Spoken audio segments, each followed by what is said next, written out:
This is the Last Chance Writers Club, and I'm Beth, a writer of adult gothic mystery and horror novels pursuing traditional publishing. Whoever you are, however long you've been writing, no matter how many rejection letters you have clogging your inbox or papering your walls, you always have one last chance to try again.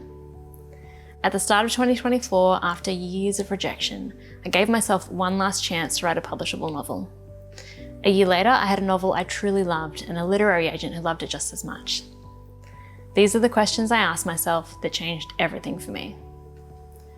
What if you found a way to believe again? If you're at the point of giving yourself one last chance, it's likely you're finding yourself low on a particular kind of fuel a writer desperately needs: belief. I'm not talking about belief in yourself. You know you can write a novel. You know you can work hard and finish something you're proud of and send it off into the universe. What you're having trouble believing in is if this is ever going to happen for you.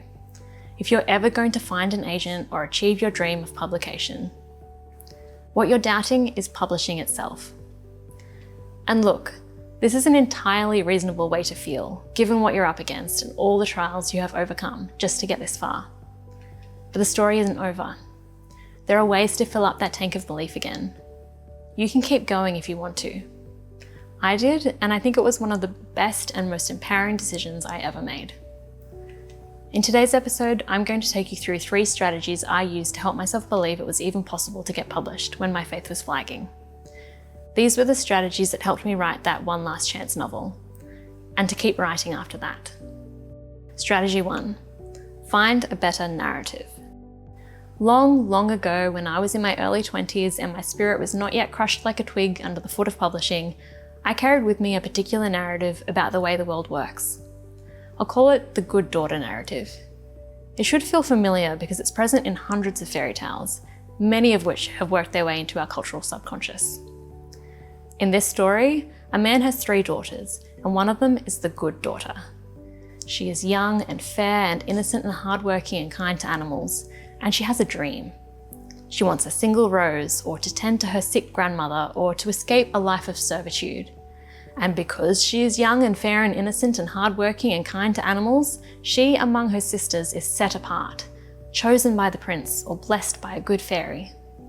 Certainly she'll go through trials first, but in the end she gets what her heart so dearly desires. Maybe in some arenas this narrative works. If you are a good person who is hardworking and kind to others, your goodness will win out and you'll certainly succeed. But this is not the reality in publishing. I've seen good people succeed and I've seen them utterly crushed. Being a good writer or a good person on its own isn't enough. Faced with this reality, you have a choice. You can give up on what feels like an unfair system that's never going to let you in, or you can find a new narrative. The narrative that works and feels true for me now as a person who has been around a while and still working is one I call right place, right time. In this narrative, publishing is as much about luck as it is about talent and hard work. In right place, right time, you can't wait around to be chosen. You can't attend a single ball and expect to meet your prince. This is a game in which the one who puts their hat in the ring enough times, who gives themselves enough chances, is the one who will be there when the wind changes and the market shifts. The one who can outlast, outwrite, and outbelieve is the one who wins. If publishing is a game of luck as much as it is about strong writing and a solid concept, then being precious about a single manuscript just doesn't make sense. Your goal should be to knock on enough doors, to write enough novels that someone eventually lets you in. It's no kind of fairy tale, unless you consider how many floors Cinderella scrubbed before she met her fairy godmother, how many days Rapunzel spent in her tower, how long Beauty lived as a captive in a castle before the right chance presented itself. A Cinderella story is only ever overnight if you forget the whole first half of the story. Strategy 2. Use your imagination for good, not evil. If you're a writer, you know that your imagination is a powerful thing. You can slip inside a character for 80,000 words, live whole lives outside your own, fight and die and fall in love completely in your mind. Your next job is to imagine a world where your efforts succeed, your writing is appreciated, and you find your right place, right time. Because if you can't even imagine things working out for you anymore, then you're out of luck already. There's no way you're going to put in the work that's required. This was the place I found myself in before writing Mariner. After years and years of rejection, I lost my ability to imagine a future in which I succeeded.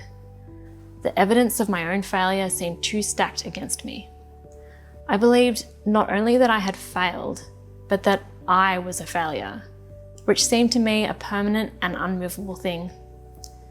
But if we accept right place, right time to be the narrative that runs the publishing world, then there is no such thing as being a failure. It's just about failing enough times that you finally succeed. To get myself out of this self-defeating headspace, I needed to use my imagination for good, not evil. This was the reason my Last Chance novel was about a successful novelist. I needed to spend enough time in the mind of someone who was a success before I could start to imagine that I could succeed also. For you, maybe you start by writing down your own ideal future state. The one where you're a published writer and you're seeing your book on the shelf for the first time. Or write down all your writer bucket list items as if they could actually happen. Go for long walks and let it play out in your head. Soak yourself in it. Let it be a game you play at night before you go to sleep. You're a writer. You have an excellent imagination. So what are you going to use it for? Strategy 3. Mind your influences. If you're in publishing long enough, you'll see a funny thing. Whole writing friend groups all getting published around the same time, all within a few years of one another. It seems to defy the right place, right time logic. If you're feeling bitter, it might make you feel like there's a weird kind of publishing nepotism happening. But look a little closer and all these writers have different agents, different editors, and they all have their own paths to publishing. So what's really happening here? The truth is that good people make you better. When you're around people who believe in the power of their dreams, you are empowered to believe in your dreams also. I'm not saying get rid of your friends. If all your writing friends are sitting in a pit of despair, maybe you can be the first to step out and offer a hand to pull the next friend up with you. And then the next one and the next, until you're all finding yourself in a place of belief again. Or maybe it's not your friends that are affecting how you feel about publishing. Maybe it's your algorithm.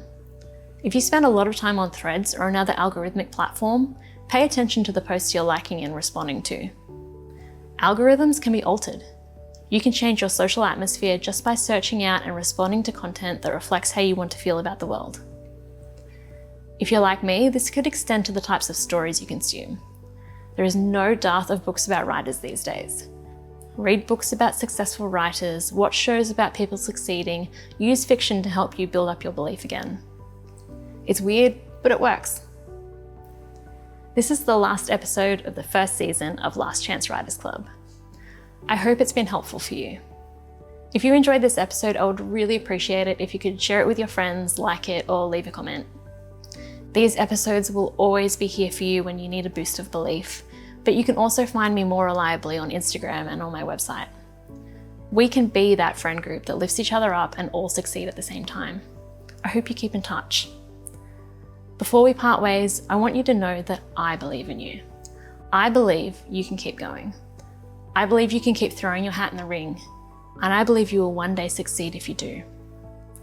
Remember, it's only your last chance if you decide it is. It's never too late to believe again.